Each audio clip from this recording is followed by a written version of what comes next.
मुख्यमंत्री मनोहर लाल शहीद डीएसपी सुरेंद्र सिंह के घर पहुंचे, जहां उन्होंने डीएसपी के परिवारजनों से मुलाकात की और उन्हें सांत्वना दी।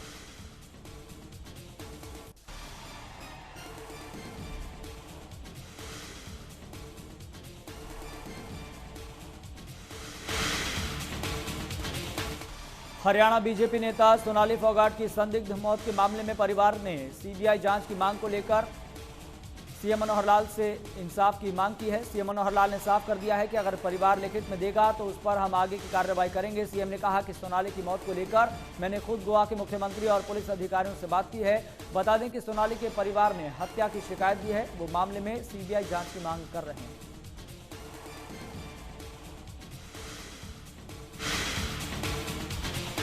वहीं बिजली मंत्री चौधरी रणजीत सिंह चौटाला ने गांव पंजवाना का दौरा किया, जहां उन्होंने क्रिकेट प्रतियोगिता का शुभारंभ किया। सबसे पहले गांव में पहुंचने पर ग्रामीणों और खिलाड़ियों ने बिजली मंत्री का स्वागत किया। इस अवसर पर बिजली मंत्री रणजीत चौटाला ने खिलाड़ियों का परिचय लिया और खिलाड़ियों को शुभकामनाएं भी दी। उन्होंने कहा कि खेल को खेल की भावना से खेलना चाहिए, हार जीत तो खेल का हिस्सा है। इसके साथ ही मीडिया से बातचीत करते हुए बिजली मंत्री ने विरोधी दलों पर भी अपनी प्रतिक्रिया दी।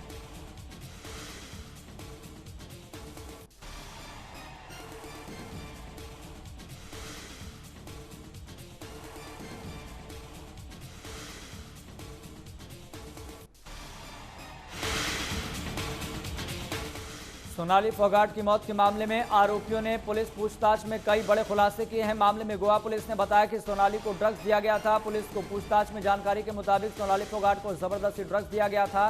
सोनाली फोगाट के शव पर लगी चोट को लेकर पुलिस का कहना है कि ये इतनी गंभीर चोट नहीं है कि मौत की वजह बने। गोवा के आईजीपी ने प्रेस कॉन्फ्रेंस में बताया कि पुलिस की टीम उन जगहों पर गई जहां पीड़ित और आरोपी गए थे। इसके साथ ही उस क्लब से सीसीटीवी फुटेज जब्त की गई है जहां इन्हें आखिरी बार देखा गया था।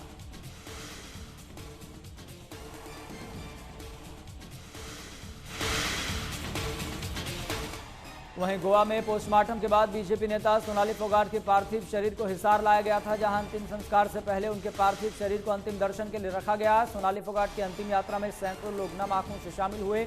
इस दौरान सोनाली की बेटी ने पार्थिव शरीर को कंधा दिया। बता दें कि सोनाली फोगाट के पार्थिव शरीर को गोवा से दिल्ली के आईजीआई एयरपोर्ट लाया गया, जहाँ कागजी कार्रवाई के बाद शव को हिसार रवाना किया गया था।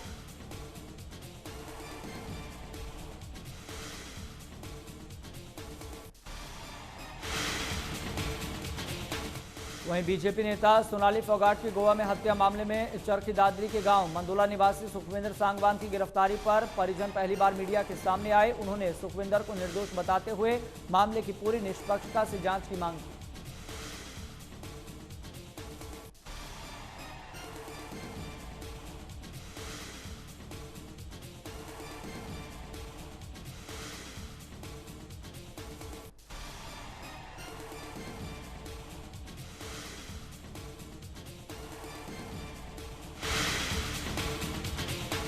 वहीं पूर्व मंत्री सतपाल सांगवान ने पूर्व मुख्यमंत्री स्वर्गीय बंसीलाल के जन्मदिवस कार्यक्रम पर कहा कि स्वर्गीय बंसीलाल ने मुख्यमंत्री रहते हुए हरियाणा में विकास की नींव रखी थी और रिकॉर्ड विकास कार्य करते हुए विकास पुरुष की उपाधि ली थी। स्वर्गीय बंसीलाल उनके राजनीतिक गुरु रहे हैं। उनके पद चिन्हों पर आगे बढ़कर उन्होंने कार्य किया है।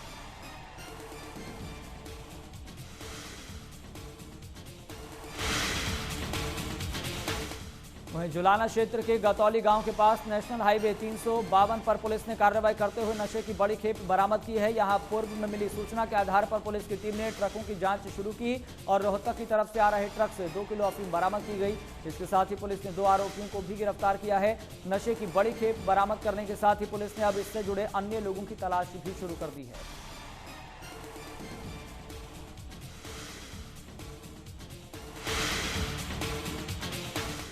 फरीदाबाद के ढाकोला गांव में एक युवक ने अपने चाचा को तेजधार हथियार से हमला कर मौत के घाट उतार दिया। दरअसल चाचा और भतीजे में लाखों रुपए के लेन देन और जमीनी विवाद के चलते झगड़ा हुआ था, जिसमें गंभीर चोट लगने के चलते चाचा की मौत हो गई। मामले की सूचना मिलते ही पुलिस मौके पर पहुंची और शव को कब्जे में लेकर पोस्टमार्टम के लिए भेज दिया।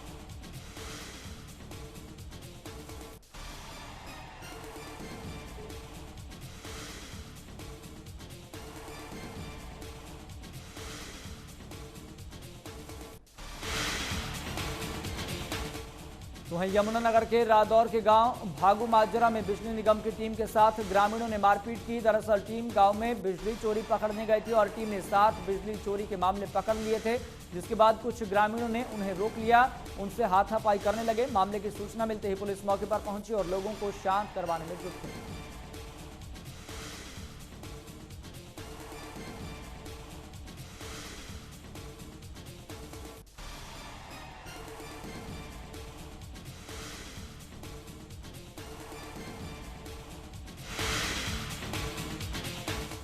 वहीं अंबाला में एक ही परिवार के 6 लोगों की संदिग्ध परिस्थितियों में मौत हो गई। मामला अंबाला के गांव बलाना का है, जहां परिवार के 6 लोग रात को खाना खाकर सोए और सुबह मृत हालत में मिले।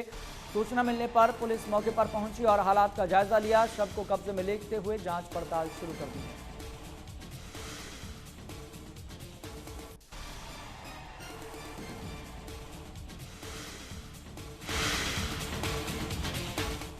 वहीं पलवल की सड़कों पर कई अवैध वाहन चल रहे हैं, जिसके कारण रोडवेज विभाग को चपत लग रही है। बल्कि हाईवे समेत अन्य मार्गों पर आए दिन दुर्घटनाओं का सामना भी देखने को मिल रहा है। तो वहीं पलवल से सोहना समेत कई मार्गों पर 400 से ज्यादा अवैध वाहन चल रहे हैं। पलवल बस डिपो में कार्यरत हरियाणा रोडवेज कर्मचारी महासंघ के जिला प्रधान के मुताबिक रोजाना 80 से 100 बसें और अन्य वाहन अवैध रूप से सवारियां ढोने का काम कर रही हैं। हरियाणा राज्य परिवहन विभाग और प्रदेश सरकार के राजस्व को पलीता लगाने का काम भी किया जा रहा है।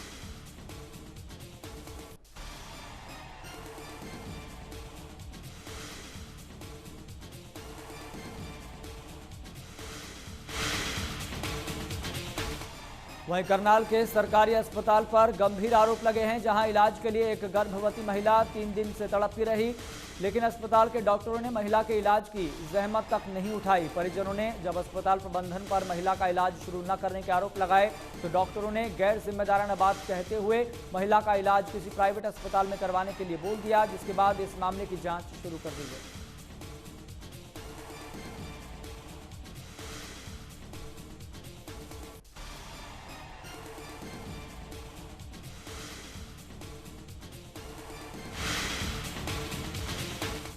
रोपड़ के गांव हरिपुर में दुग्ध उत्पादक संघ में दुग्ध उत्पादकों ने सोसाइटी के सचिव पर लाखों रुपए के गबन का आरोप लगाया। इसकी शिकायत मुख्यमंत्री को भी दी। दुग्ध उत्पादकों ने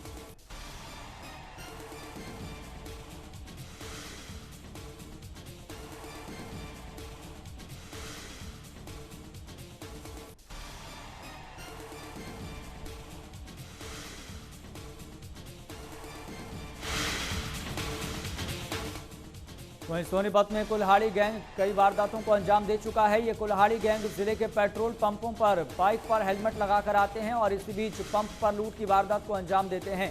ये आरोपी 1 महीने में लूट की कई वारदातों को अंजाम दे चुके हैं, जिसके कारण पेट्रोल पंप मालिक और कर्मचारियों में खौफ का माहौल है। इसी को लेकर पेट्रोल पंप एसोसिएशन ने बैठक की, हड़ताल करने का फैसला लिया, जिसके चलते पेट्रोल पंप एसोसिएशन ने 24 घंटे की हड़ताल की।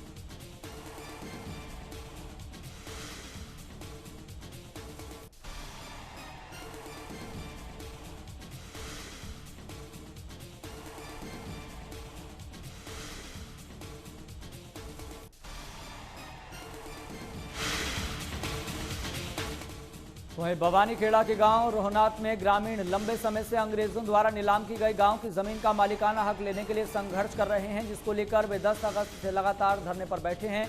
इसी बीच धरना देते समय एक व्यक्ति की मौत हो गई, जिसके बाद गांव के लोगों ने सरकार से मृतक को शहीद का दर्जा देने और परिवार के एक सदस्य को सरकारी नौकरी और आर्थिक सहायता देने की मांग की है। वहीं पुलिस प्रशासन ने भी ग्रामीणों के धरने को लेकर सुरक्षा के पुख्ता इंतजाम किए हैं।